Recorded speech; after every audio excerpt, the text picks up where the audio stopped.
تبارك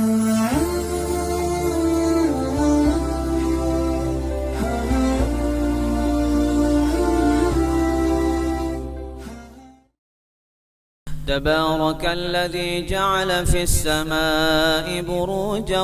وجعل فيها سراجا وقمرا منيرا وهو الذي جعل الليل والنهار خلفة لمن أراد أن يذكر أو أراد شكورا وعباد الرحمن الذين يمشون على الأرض هونا وإذا خاطبهم الجاهلون قالوا سلاما والذين يبيتون لربهم سجدا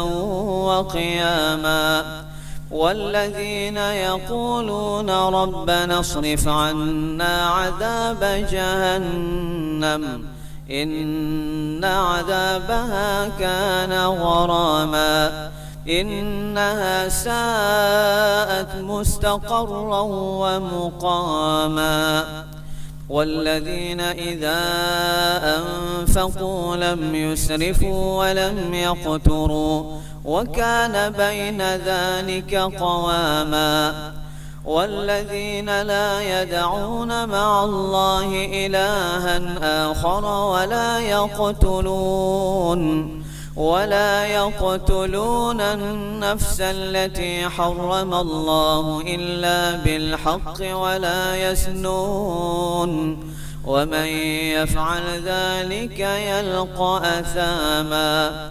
يضاعف له العذاب يوم القيامة ويخلد فيه مهانا إلا من تاب وآمن وعمل عملا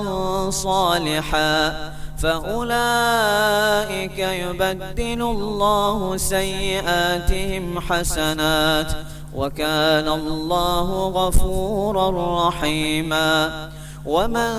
تاب وعمل صالحا فإنه يتوب إلى الله متابا والذين لا يشهدون الزور وإذا مروا باللغو مروا كراما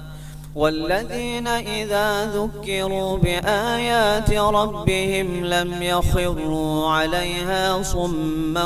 وعميانا والذين يقولون ربنا هب لنا من أزواجنا وذرياتنا قرة أعين واجعلنا للمتقين إماما أولئك يجزون الغرفة بما صبروا ويلقون فيها تحية وسلاما خالدين فيها حسنت مستقرا ومقاما قل ما يعبأ بكم ربي لولا دعاؤكم فقد كذبتم فسوف يكون لزاما.